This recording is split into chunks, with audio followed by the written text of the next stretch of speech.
Olá, boa tarde. Você acompanha agora notícias do Brasil e do mundo desta sexta-feira, dia 22 de setembro.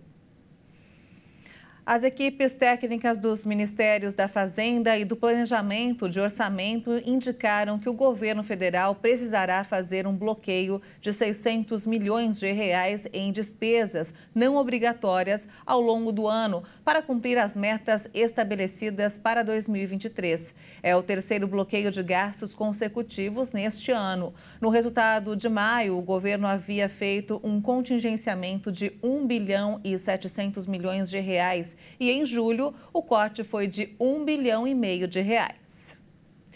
E a Receita Federal abriu hoje as consultas ao quinto e último lote de restituição do Imposto de Renda 2023. Quase 2 bilhões de reais devem ser pagos em restituições. E atenção, se você não estiver nessa leva, é provável que esteja entre os mais de 1 milhão e 300 mil contribuintes que caíram na malha fina. A Receita Federal informou que as restituições deste último lote somam 1 bilhão 960 milhões de reais para 1 milhão e 260 mil contribuintes. Para saber se você já foi contemplado em algum dos 5 lotes de restituição do Imposto de Renda de 2023, basta acessar a página da Receita na internet. Também é possível realizar a consulta pelo aplicativo do Fisco. Seguindo o padrão, a liberação para a consulta acontece uma semana antes do depósito dos recursos previsto para o dia 29 de setembro. Desse total, de acordo com o governo, 507 milhões de reais se destinam a contribuintes com prioridade no recebimento, como idosos e contribuintes com alguma deficiência física ou mental. Os brasileiros que tinham imposto a restituir e não aparecem listados em nenhuma das 5 rodadas de pagamento estão na malha fina e precisam acertar as contas com o leão. O pagamento da restituição do imposto de renda vai ser feito diretamente na conta bancária informada pelo contribuinte na declaração. Caso o crédito não seja realizado, os valores ficarão disponíveis para o resgate por até 1 ano no Banco do Brasil. Se o contribuinte não resgatar o valor nesse período, ainda pode requerer ao crédito pelo portal ECAC, disponível no site da Receita Federal. E olha só, a cidade de Balneário Camboriú, em Santa Catarina, tem o metro quadrado mais caro do país. O levantamento é do índice FIPZAP. Balneário Camboriú, no litoral norte de Santa Catarina, tem o metro quadrado mais caro do país para compra de imóveis, de acordo com o índice FIPEZAP de setembro. Em média, o valor é de R$ 12.435. Aliás, das 6 primeiras cidades no ranking, 4 são de Santa Catarina. Em segundo lugar está Itapema, ao lado de Balneário Camboriú, e que divide a mesma faixa litorânea com valor de R$ 11.863 pelo metro quadrado. Florianópolis, capital do estado, ocupa a 5ª posição, com preço de R$ 10.448. E Itajaí aparece logo na sequência, com o valor de R$ 10.277.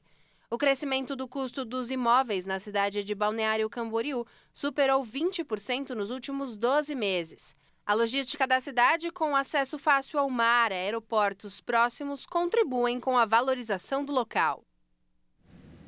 Nos destaques internacionais, o presidente chinês Xi Jinping recebeu nesta sexta-feira o líder sírio Bashar al-Assad e anunciou uma nova relação estratégica bilateral. Hoje vamos anunciar conjuntamente o estabelecimento de uma parceria estratégica entre China e Síria, que vai se tornar um importante marco na história das relações bilaterais. Assad faz sua primeira viagem oficial à China em quase 20 anos, com 2 objetivos: buscar apoio financeiro para a reconstrução de seu país, devastado por um sangrento conflito desde 2011, e continuar reabilitando a imagem internacional de seu regime, isolado durante algum tempo e acusado de cometer atrocidades durante a guerra. A China é um dos poucos países fora do Oriente Médio visitados pelo presidente Assad desde o início da Guerra Civil Síria, que virou um conflito regional. A guerra já matou mais de 500 mil de pessoas, provocou o deslocamento de milhões e destruiu grande parte da infraestrutura e da indústria locais. A Ucrânia enviou hoje um segundo navio cargueiro com trigo para o Egito. O país tenta dar continuidade à exportação de grãos após o fim do acordo com a Rússia. Este é o segundo cargueiro a deixar o país esta semana, apesar do bloqueio imposto pela Rússia no Mar Negro.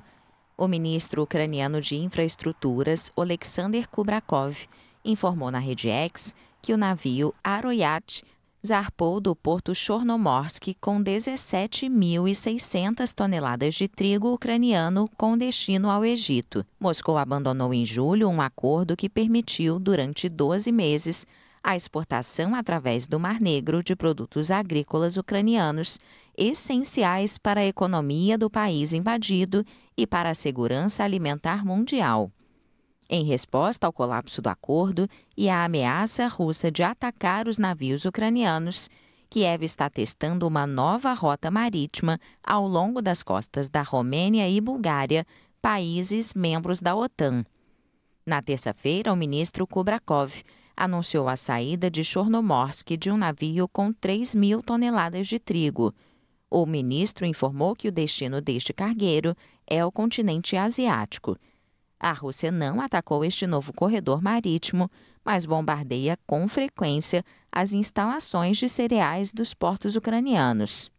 Kiev quer garantir o abastecimento da África, que precisa da produção ucraniana, e, ao mesmo tempo, contra-atacar a influência russa no continente, depois que o presidente Vladimir Putin prometeu fornecer trigo de maneira gratuita a vários países africanos. Rússia e Ucrânia são duas grandes potências agrícolas, com produções fundamentais para a segurança alimentar global. A NASA estuda Bennu, um asteroide que pode atingir a Terra com a força de 24 bombas atômicas. A agência considera esse um dos mais perigosos objetos espaciais já identificados até hoje. Em 2016, a NASA lançou uma missão para investigar o meteoro conhecido como 101955 Bennu. Cientistas afirmam que esse asteroide passa pelo nosso planeta a cada 6 anos e se aproxima cada vez mais a cada volta. As estimativas são que, caso se choque com o nosso planeta, o impacto terá a força de 1.200 megatons, o equivalente a 24 das bombas atômicas mais poderosas já criadas. As previsões são que em 2135 ele passará bem próximo a nós e poderá entrar no chamado buraco de fechadura gravitacional, o que o colocará em rota de colisão com a Terra, o que pode acontecer em 2182, daqui a 159 anos. Os pesquisadores dizem que a probabilidade é de apenas 0,037%, o que não é totalmente dispensável na escala de riscos cósmicos. Segundo a agência espacial, embora o risco de atingir a Terra seja muito baixo, Bennu continua sendo um dos 2 asteroides conhecidos mais perigosos em nosso sistema solar, junto com outro chamado 1950DA. Bennu provavelmente se separou de um meteoro ainda maior há cerca de 2 bilhões de anos, mas os astrônomos afirmam que o asteroide data do início do sistema solar há mais de 4 bilhões e 500 milhões de anos. A NASA estima que ele tenha se formado no cinturão principal de asteroides entre Marte e Júpiter e que possa conter moléculas orgânicas semelhantes às que poderiam ter estado envolvidas no início da vida na Terra. E essa edição fica por aqui. Você acompanha outras informações logo mais às 5 da tarde com Beatriz do Vale. E eu volto no Jornal das 18h30 ao lado de Juliana Dariva. Até lá.